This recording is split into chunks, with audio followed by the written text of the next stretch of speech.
Karena itu kepada semua media saya ingatkan, janganlah membuat berita-berita yang provokatif, berita-berita yang ada aroma adu domba, berita-berita yang membuat gaduh. Pada malam ini saya umumkan untuk seluruh, yaitu anak bangsa, insya Allah besok hari Sabtu tanggal 12 Desember 2020 di pagi hari, saya bersama pengacara akan datang ke Polda Metro Jaya, insya Allah.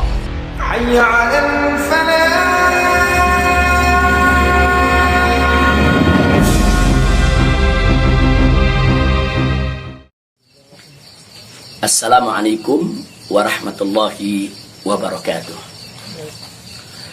Kepada segenap rakyat dan bangsa Indonesia yang saya cintai, semoga kita tetap selalu menjaga protokol kesehatan, tetap selalu berupaya secara bersama-sama mengatasi pandemi yang sedang melanda kita punya negeri. Insya Allah, Allah angkat segera pandemi yang terjadi saat ini. Amin ya rabbal alamin. Nah, kepada seluruh masyarakat, dalam kesempatan ini saya ingin menyampaikan hal yang saya pandang amat penting sekali berkaitan dengan status saya sebagai tersangka di Polda Metro Jaya. Nah, yang ingin saya sampaikan di sini adalah pertama, bahwa saya tidak pernah lari apalagi sembunyi. Sekali lagi saya ulangi, saya tidak pernah lari dan tidak pernah sembunyi. Karena selama ini pada proses pemulihan, saya lebih banyak duduk di Pondok Pesantren Alam Agrokultural Markas Syariat Megamendung.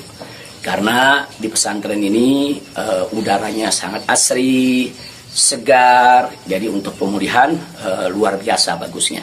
Sekali-sekali saya turun ke Petamburan, saya turun ke Sentul untuk menengok anak dan cucu.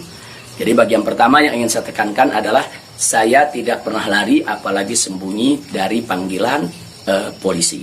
Yang kedua, saya juga tidak pernah mangkir dari panggilan Polda Metro Jaya. Nah, kenapa saya katakan saya tidak pernah mangkir? Pada panggilan yang pertama, yaitu hari Selasa tanggal 1 Desember 2020, ketika itu saya tidak bisa memenuhi panggilan, saya kirim pengacara. Pengacara datang ke sana, bertemu dengan penyidik, menyampaikan surat secara resmi, minta penundaan, dan alhamdulillah penyidik bisa memahami dan menerima. Akhirnya sepakat bahwa saya diundurkan untuk panggilan yang kedua. Nah, untuk itu saya apresiasi, saya hargai sikap penyidik yang sangat kooperatif, sangat baik. Terima kasih.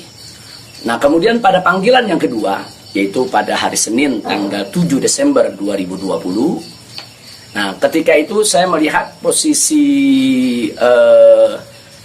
pemulihan kita memang masih perlu penambahan sedikit waktu. Dan lagi-lagi saya tidak mangkir, tapi saya kirim pengacara saya bertemu kembali dengan para penyidik.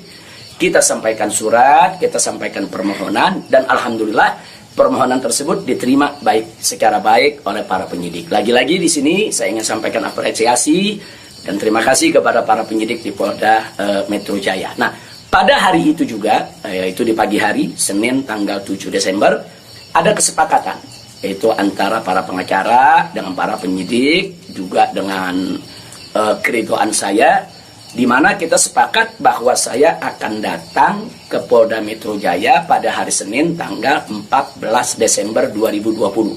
Itu sudah merupakan satu komitmen. Artinya komitmen, kita akan datang, insya Allah sehat walafiat, tidak ada halangan lagi. Nah, ini yang perlu kita sampaikan, dan komitmen ini kita jaga betul. Karena saya akan selalu memegang komitmen dengan pihak manapun kalau kita sudah membuat satu kesepakatan, satu perjanjian.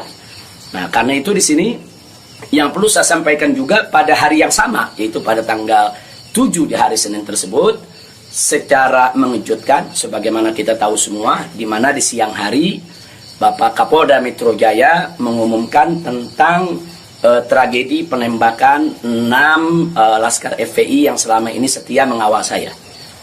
Tentu ini satu peristiwa sebetulnya tidak ada sangkut paut dengan soal panggilan saya. Maka itu pada pagi hari itu saya tetap kirim pengacara, saya tetap mengurus urusan panggilan, karena memang kita tidak pernah sangka kalau penembakan itu berkaitan dengan Polda Metro. Karena saat itu kami masih mengira kalau itu adalah orang tak dikenal. Nah, ala kulihal, setelah itu yang mengejutkan kami pada hari Kamisnya, yaitu tanggal 10 Desember 2020, secara tiba-tiba Polda Metro Jaya mengumumkan saya sebagai tersangka. Ya, tentunya saya, para pengacara semua terkejut karena 2 panggilan sebelumnya itu saya masih berstatus sebagai saksi, dan itu pun belum sempat diperiksa. Rencana pemeriksaan tanggal 14 Desember, yaitu hari Senin yang akan datang ini. Nah, tapi karena memang pengumumannya begitu mengejutkan, pada hari Kamis tersebut saya sebagai tersangka, kemudian mendengar itu tidak benar kalau ada mengabarkan saya sembunyi, saya lari, tidak benar. Saya tetap berada di markas syariat Megamendung. Nah, begitu hari Kamis ada pengumuman semacam itu, Jumat pagi tanggal 11 Desember itu kita kirim lagi para pengacara untuk bertemu dengan penyidik, dan alhamdulillah terjadi pertemuan dengan penyidik. Nah, ditanyakan oleh para pengacara bagaimana komitmen yang hari Senin tanggal 14, apa itu batal atau bagaimana. Nah, kalau saya pribadi ingin tetap berpegang kepada komitmen, karena kita ini ustadz, dai, bergerak di bidang agama, tidak layak kalau kami itu membatalkan perjanjian atau suatu komitmen. Nah, kita dapat jawaban dari para penyidik. Kelihatannya mereka tidak mau menunggu sampai hari Senin, mereka minta lebih cepat. Nah, pada saat itu juga para pengacara minta kepada para penyidik, ya Habib Rizik siap dipanggil kapan saja, tapi tolong surat panggilannya dibuat, surat panggilan sebagai tersangka. Kami tidak pernah terima. Tapi kelihatannya para penyidik agak keberatan untuk mengeluarkan surat tersebut.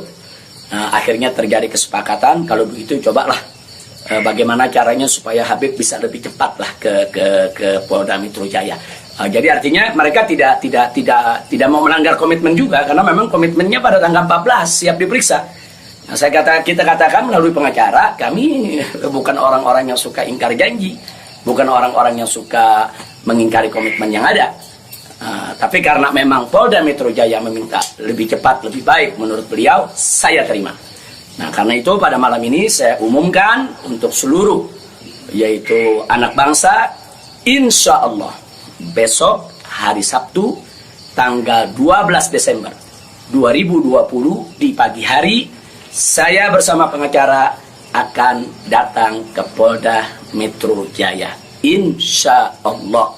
Nah, jadi saya mau menunjukkan bahwa kita tetap punya komitmen untuk menjadi warga negara yang baik, untuk patuh hukum, untuk ikut melaksanakan daripada prosedur hukum yang ada.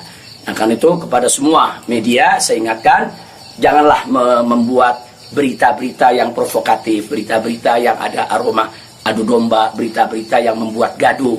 Jadi tidak benar kalau saya lari, saya sembunyi, atau saya mangkir. Nah, itu yang ingin saya sampaikan. Nah, selanjutnya saya ingin menyampaikan kepada Polda Metro Jaya agar tidak terjadi kerumunan, agar tidak mengambil perhatian daripada masyarakat, agar juga tidak ada pihak ketiga yang memanfaatkan yaitu momentum soal penjemputan saya ini sehingga bisa menimbulkan kegaduhan. Maka itu saya minta kepada Polda Metro Jaya tidak perlu untuk mengerahkan kekuatan secara berlebihan. Bahkan menurut saya tidak perlu ada penjemputan, tidak perlu ada pengerahan pasukan. Itu hanya akan mengeluarkan biaya yang banyak, kemudian ditambah lagi juga menguras tenaga, dan yang paling berbahaya adalah mengundang perhatian masyarakat sehingga nanti terjadi kerumunan. Nah, begitu terjadi kerumunan, nanti ada pihak ketiga sebagai provokator membuat kegaduhan, dan ini akhirnya bisa merugikan kita semua. Nah, jadi tidak usah khawatir, tidak perlu ada pengerahan kekuatan, tidak perlu ada pengerahan pasukan. Insya Allah besok hari Sabtu pagi tanggal 12 Desember 2020 saya akan diantar oleh para pengacara saya. Nah, untuk memenuhi panggilan atau memenuhi yaitu panggilan atau rencana pemeriksaan yang akan dilakukan oleh Polda Metro Jaya sesuai dengan aturan yang berlaku. Nah, ya, yang berikutnya yang tidak saya lupakan kepada seluruh umat Islam. Kepada seluruh umat Islam, saya minta juga tidak membuat kerumunan. Nah, jadi jangan sampai mengganggu daripada proses hukum ini. Sabar, tenang, ikuti proses hukum ini dengan baik, sesuai dengan aturan yang ada. Banyak-banyak berdoa. Nah, mudah-mudahan semua berjalan dengan baik. Insya Allah Allah memberikan keamanan, keselamatan, kemenangan, dan lain sebagainya. Jadi tolong jangan buat kerumunan karena kita sudah punya komitmen. Bagaimana untuk tetap menjaga protokol kesehatan, bagaimana kita bersama-sama dengan semua komponen anak bangsa yang ada untuk mengatasi pandemi di kita punya negeri. Nah, jadi sekali lagi saya ulangi kepada Polda Metro Jaya, saya minta tidak perlu untuk mengerahkan pasukan, apalagi secara berlebihan, karena akan mengundang perhatian, mengundang kerumunan, bahkan bisa memberi kesempatan kepada pihak ketiga, provokator, untuk membuat kegaduhan. Nah, ini kalau ini terjadi, akhirnya kita semua rugi. Nah, tidak usah khawatir, saya pegang komitmen, insya Allah besok hari Sabtu pagi saya akan hadir di Polda Metro Jaya bersama para pengacara saya. Dan kepada umat Islam sekali lagi, jangan bikin kerumunan. Apalagi sebab kalau bikin kerumunan lagi nanti ada provokator, ribut lagi, gaduh lagi. Saya tidak mau ada kegaduhan, saya tidak mau ada kerumunan. Saya ingin pemeriksaan itu berjalan secara baik sesuai dengan undang-undang yang berlaku. Dan kepada masyarakat cukup doakan dari rumah agar saya, begitu juga para pengacara semua, diberikan kekuatan oleh Allah Subhanahu wa Ta'ala. Itu saja. Terima kasih. Jazakumullahu khairal jaza. Wassalamualaikum warahmatullahi wabarakatuh.